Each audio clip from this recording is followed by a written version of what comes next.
Welcome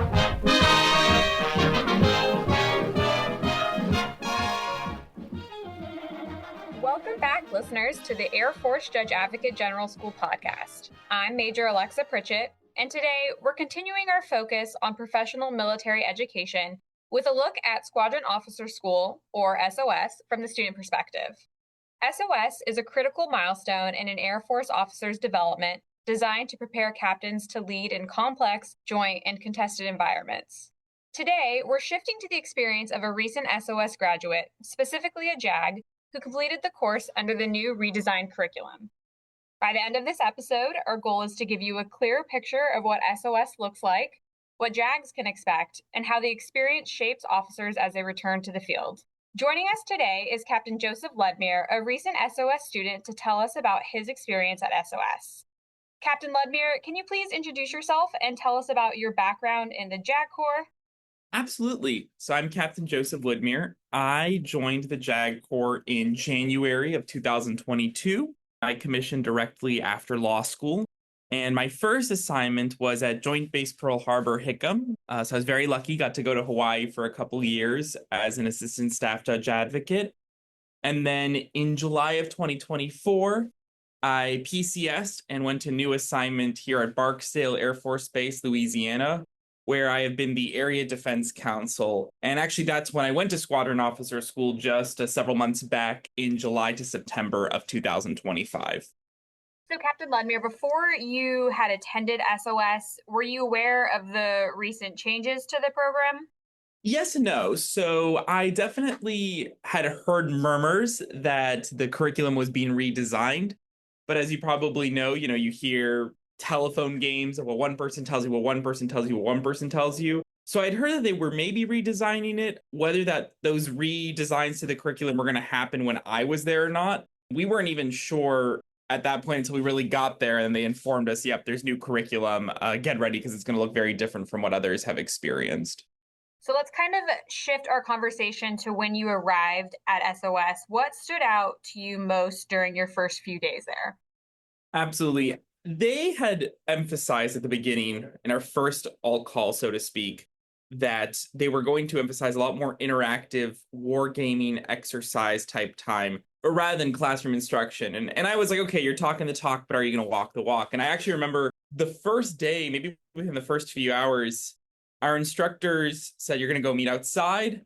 You're going to meet this little grassy area. And they gave us some very, very, it was almost like kind of like an escape room challenge. They gave us some very basic instructions. And then we had to do kind of a 5K around Maxwell Air Force Base while having to solve clues and solve puzzles as a team. And I thought that was really indicative. I remember standing out and thinking to myself, oh, this is actually going to look a lot different than just kind of the numerous hours of sitting in a lecture classroom, kind of PowerPoint by death, so to speak, is what you hear a lot of the time. So that definitely stood out of they were actually implementing changes to make it far more interactive and hands-on, I would say. You just mentioned that it was very different than prior trainings or professional military education that you've attended. Did you have to adjust your mindset or your approach to completing SOS versus, a different type of PME that you've done in the past? Absolutely. No, I think that's a great question. I think in past PMEs, especially ones that are JAG focused, right, our learning takes place pretty exclusively within the classroom. Sure, we have mock trials, but it's very, very classroom oriented. And in prior PMEs, it was a lot about studying, reading, memorizing information, I would say, in many ways. What's very different, and the mindset and approach I had to kind of adjust very rapidly, was this isn't going to be one of those courses where you just read a book, try to memorize all the concepts, and then get the best grade you can possible.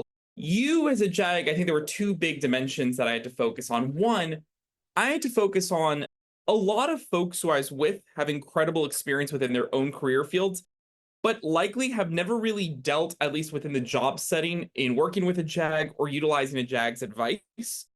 And so that kind of brings to the second portion, which is my approach had to rapidly shift to how can I, entering this space with my teammates, with my flight, use my experience, use the knowledge I have to bolster their ability to accomplish the mission. And that was really the biggest mindset, is you have to find your place rather than, I think in prior PME, either it was a more obvious or is a lot more just academic. So JAGs, just by virtue of having gone to law school and gone through 7, 8 years of schooling, naturally know how to take tests, for example. This was very different. You had to figure out how to help your team. I appreciate that. Kind of going off of that and the team environment, what did a typical day at SOS look like for you? I would say there's kind of a divided answer there. The first couple weeks was a little bit more classroom instruction and learning, but it was learning about, I thought, very real world and applicable concepts that we then later used for wargaming in the second half of the course. So first half of the course, we would have some hours of a lot of learning, for example, about joint structure. So what it looks like to work in a combatant command, for example, and how that differs from the Air Force structure within our major commands. Which directorate, encompasses which type of career field for each of those within them. So you really got to learn both your place within the larger Air Force and even broader COCOM structure and where others fell in. We would also have a couple hours dedicated to, I remember, we essentially would have almost like show and tells of your careers. So folks would be doing hour-long presentations to explain their career and how it impacted the mission. And then after those first couple weeks, then you got into wargaming exercises. And the wargaming took place in a variety of ways. Some of it would be wargame-based board games, kind of think like Risk, where you would work with your team to understand how to appropriately strategize. A lot of them would be what could have been real-world exercises, preparing for sorties or deployments, for example, and how your different career fields interact. So some hours of classroom time, but even in those classroom time hours, there's a lot of discussion, a lot of very student-led learning, I would say there. Let's talk about part one. You mentioned kind of learning the foundational concepts to working in a joint environment. What did you find personally most challenging about that? Just given the virtue of our position as JAGs, we don't necessarily always have exposure to those sorts of environments early on in our careers. Absolutely. I definitely at the beginning, it was challenging because being very realistic, right? Most JAGs who are going to SOS have done, let's say somewhere between 3 and 5 years and have worked likely at a legal office and then maybe done a second legal office, maybe been an ADC, maybe been a VC. And none of those jobs really function within either the joint structure or even the Air Force MAGCOM structure, because we kind of work in our own, I don't even know how to put it. I guess the best word is kind of JAG office, right? But we don't have like an A1, A2, A3, A4, A5, A6 in our JAG office. We just kind of have different specialties. So it definitely took time to understand, but I think it was vital because then later on, especially even in and out of the job, right, as a JAG in a legal office, you might be advising commanders or working in an exercise that involves the entire wing or MAGCOM. And when someone tells you, hey, you got to go talk to someone from Intel, instead of being a deer in the headlights, you know to yourself, okay, I know where in the MAGCOM I can go to find someone in Intel. I know which directorate, so to speak, I can find that person in. So definitely challenging at first, but you realize later on, you kind of have an aha moment of, wow, there's so many pieces of this information that are going to help me when figuring out how to broadly advise commanders at all levels within the Air Force. Shifting to, you had mentioned wargaming is a big part of the latter half of SOS. Can you talk a little bit about learning that and assuming that was probably your first exposure to wargaming in your career? The wargaming at SOS involved, it was a lot of real world. You have to make decisions in the moment and accept risk in some way working with your team, right? And I'll kind of break that down a little bit. A lot of the wargaming would look like you had a prompt, you had some very, very broad, generalized instructions on what the task was or objective was at the very, very strategic level, right? We talk about the strategic level. Here, I know we're talking more now. You have to implement it at the tactical or operational level, certainly going down. When we would war game, you actually would get far less specific instruction than you maybe expect. And you have to accomplish this very broad objective. Let's say, it's collecting munitions, for example. You're assuming that role within a war game. But how you get those munitions, who you talk to get those munitions, where you go to get those munitions, the timeline for it are all either up in the air or information that you have to go seek out. So one of the things I think that's very interesting from a JAG perspective is two pieces there. One, you have to figure out on your own where to go and how to solicit that information and get the resources you need to accomplish the task at hand, which for JAG sometimes is not the most common because sometimes, we have our MCMs right in front of us, or we have a lot of other folks to just ask. And then the second portion there is for JAGs, it's not going to be obvious, even at Squadron Officer School or in wargaming, where a JAG fits in and where advice fits in, for example, right? So you may detect an issue that even the instructors hadn't thought about, but you as a JAG in your own experience recognized, oh yeah, I remember there's a law or an ethics rule about that. This is where I jump in and explain and advise, but no one's going to prompt you or tell you to do that, right? So the wargaming was a lot of very, I think, organic. How does each career field work together to accomplish the mission without a very structured, scripted, oh, of course the solution is do step 1, do step 2, do step 3. And we debriefed that a lot within our flights every time we had this wargaming. You've mentioned your flight a little bit. For those listening at SOS, you are put into a flight. And typically for JAGs, you're the only JAG inside of that flight among many other career fields. So Captain Ludmir, can you talk about what it was like working with officers from other career fields and how that shaped your experience over the 5 weeks? The two words I would use to describe it are refreshing and humbling. When you're the only JAG, you can go in kind of with two mindsets. And I think one is clearly the better mindset, right? You can go in and say to yourself, I'm this lawyer. I went to 3 years of law school. I know this information like the back of my hand, or this doesn't apply to me. I'm going to go work, in some sort of sector of the JAG Corps where maybe I'm not working with a lot of other career fields on a day-to-day basis. Or, and I think this is the far better approach, you can go in and say, I'm going to get something very meaningful out of this. And I'm going to learn the other career fields and actually learn what they do, what the different type of aircrafts are, what contracting does on a day-to-day basis. So, at first, I'll be honest, it was a little bit intimidating. We had a fighter pilot instructor within our flight who was wonderful. We had several other pilots, Green Jolly, which is like a rescue helicopter that operates partially out of Japan, some of them are based in Japan. And you are in awe of the work they do and the day-to-day of what they do, right? But then you have to remind yourself, okay, they've never met a JAG, right? They don't really consult with JAGs very often. You have to explain what you do and how you benefit the mission as well. And I'll be honest, I had an amazing flight. And I think part of it is that we mutually and deeply understood over the weeks as we got to learn our jobs, our personality styles, the way our work operated, how our work could sync up. And, by the end, it was pretty cool because in our final couple wargaming exercises, there were a couple hypotheticals I remember about, we were doing like wargaming exercises out in the Pacific, and there was an issue where an airman, or a hypothetical airman, I should be clear, got in trouble, like drank underage alcohol. And it was very nice because some of my flight mates immediately kind of came to me and asked, oh, I know what you've done. I know what you do as an area defense counsel you did prior. How would this operate? How would this look? How would this person's punishment work? What are the options to get them back stateside to face that punishment? And so intimidating at first. If you go in with the right mindset, you come out knowing so much more both about other career fields and the Air Force at large. And I think if you do it right, your other flight mates will really, really develop an understanding and I think a respect of how JAGs can actually improve their ability to accomplish the mission as well. Thank you for that. I recognize that we've talked a lot about the academic environment and what that looks like for a team and how you can be successful. But I want to shift the focus a little bit to the physical element of SOS to include being a part of a team or a flight with that. Captain Ludmir, can you talk a little bit about kind of the physical challenges that you were presented at SOS and how a JAG can best prepare for those?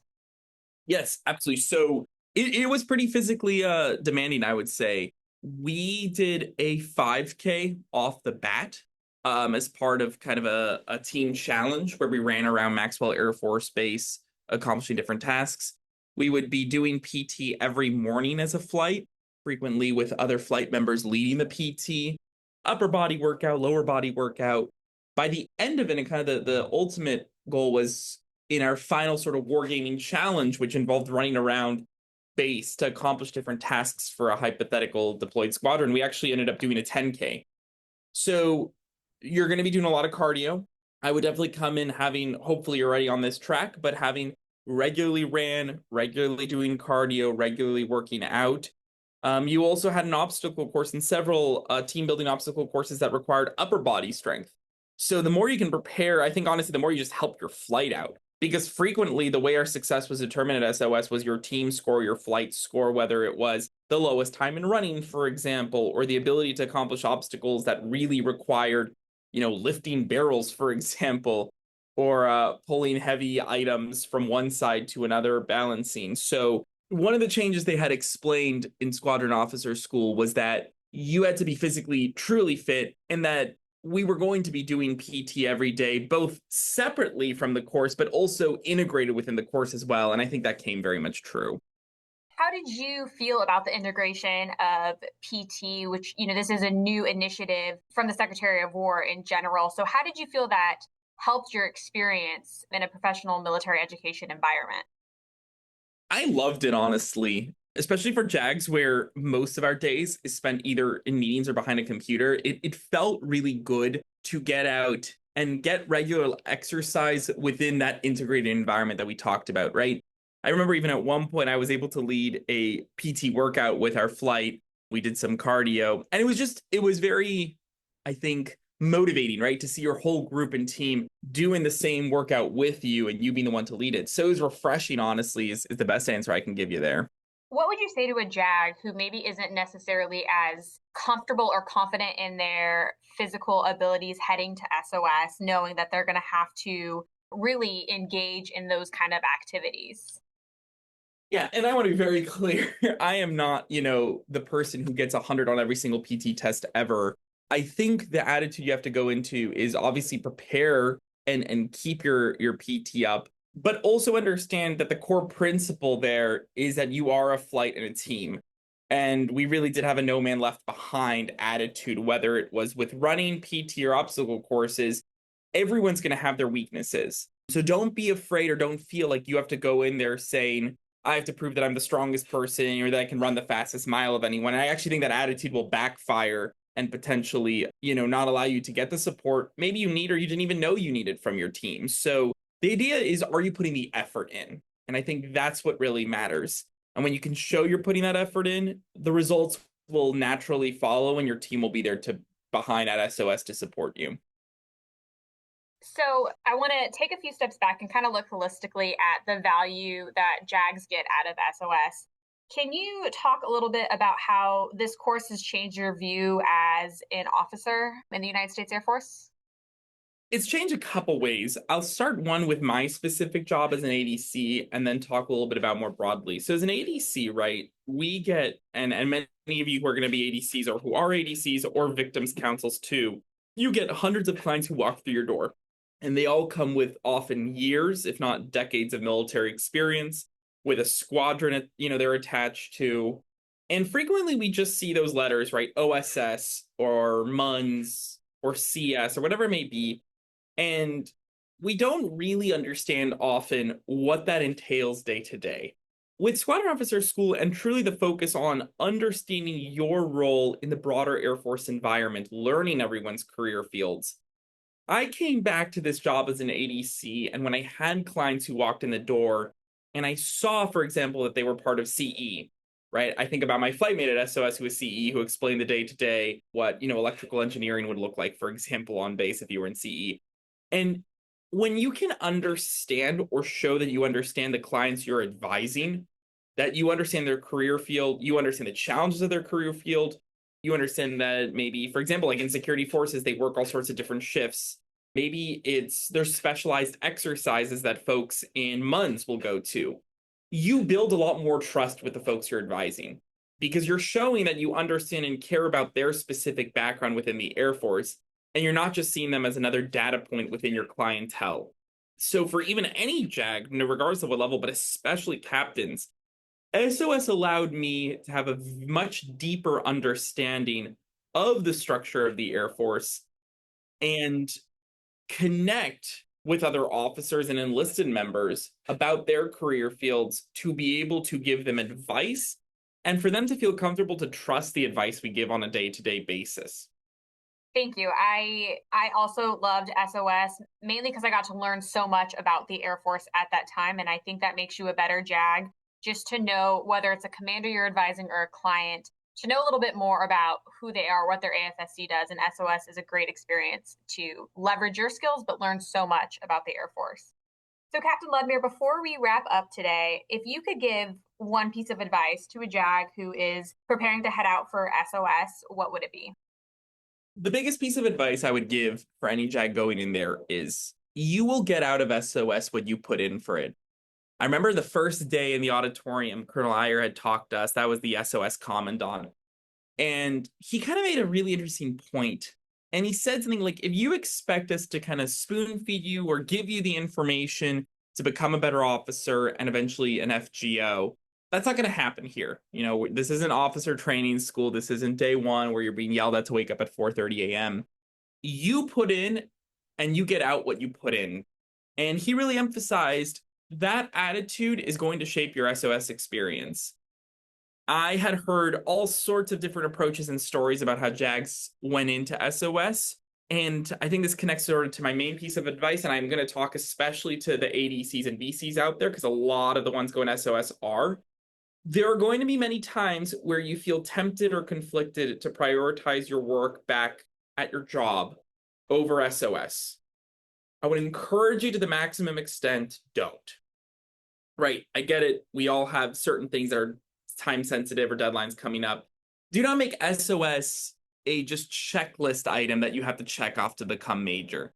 Put in the time to get to know your flight mates, learn about their career fields, go to the social events and bond with them, form those relationships and connections, because I promise you, for your career, it is going to be far more beneficial to have learned that knowledge and information. And one day when you're a deputy in SJA, implement and execute using that knowledge, than it would be to spend the extra 5 minutes maybe taking care of an email that wasn't actually that urgent back home. So going in, don't have the mindset of SOS is just a checklist item I got to check off, or I'm just doing this because my boss told me I have to. Really, really go in with an open mind and be willing to engage and connect with the folks and your flight from day one. And you would be surprised what information and results you'll get out of it. Captain Ludmir, thank you so much for taking the time to share your experience with us today. Listeners, that's all we have. Have a great day. We are out.